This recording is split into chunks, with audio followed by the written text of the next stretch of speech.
வணக்கம் மக்களே, welcome to the Fender show. இன்னைக்கு ஷோல நம்ம பார்க்க போறது ஸ்டாண்ட் யுவர் கிரவுண்ட் அப்படின்ற தமிழ் டப்டு இங்கிலீஷ் மூவியோட ரிவ்யூ. இந்த படம் ஸ்டாண்ட் யுவர் கிரவுண்ட் அப்படின்னு சொல்லப்படுற ஒரு லாவை மையமா வச்சு அமைக்கப்பட்ட ஒரு ரிவெஞ்ச் த்ரில்லர்.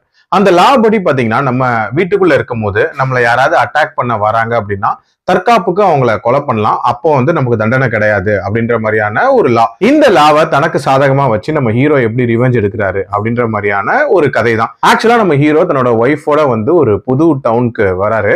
அந்த இடத்துல பாத்தீங்கன்னா ஒரு லோக்கல் கேங்ஸ்டர் தான் பயங்கரமா கண்ட்ரோல் பண்ணிட்டு இருக்காரு. சோ அவரோட நபர்கள் 3 பேர் போய் அந்த ஹவுஸ திடீர்னு மிரட்ட போறாங்க. அந்த ஒரு கைகலப்பு ஆகுது. அதுல ஹீரோயினை அவங்க கொன்னுடுறாங்க. ஹீரோயின் பிரெக்னென்டாவும் இருக்காங்க. அந்த 3 பேர்ல ஒரு நபரை நம்ம ஹீரோ கொன்னுடுறாரு. அது யாருன்னா வில்லனோட பையன். சோ இப்ப இதுக்காக 6 வருஷங்கள் தண்டனை அனுபவிக்கிறாரு நம்ம ஹீரோ. சோ நம்ம வில்லனும் ரிவெஞ்ச் எடுக்க வெயிட் பண்ணிட்டு இருக்கான், அண்ட் ஹீரோவும் ரிவெஞ்ச் எடுக்க வெயிட் பண்ணிட்டு இருக்காரு.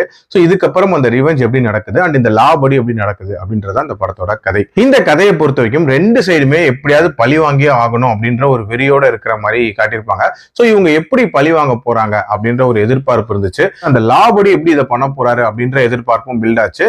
அண்ட் ஒரு சில காட்சிகள் லைக் ஒரு டிராப்லாம் செட் பண்ணி ஒரு அட்டாக்கை நிகழ்த்துவாரு. அந்த போர்ஷன்லாம் ஓரளவுக்கு ஓகேவா இருந்துச்சு.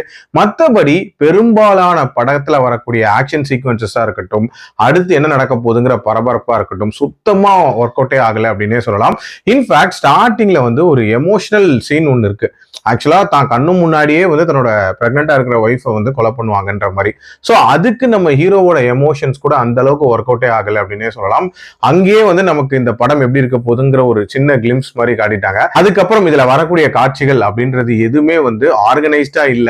அண்ட் எந்த ஒரு இடத்துலயுமே நமக்கு ஒரு எக்ஸைட்மெண்ட் அப்படின்றது கிரியேட் ஆகவே இல்லை. அண்ட் கிளைமேக்ஸ் எல்லாம் பாத்தீங்கன்னா சம்பந்தமே இல்லாத மாதிரியான ஒரு கிளைமேக்ஸா தான் இருந்துச்சு. ஓவரால் என்ன பொறுத்த வரைக்கும் ஒரு நல்ல ரிவெஞ்ச் கான்செப்ட், பட் இம்ப்ளிமெண்டேஷன் அப்படின்றது போர் தான். என்னோட ரேட்டிங் 2.25 out of 5.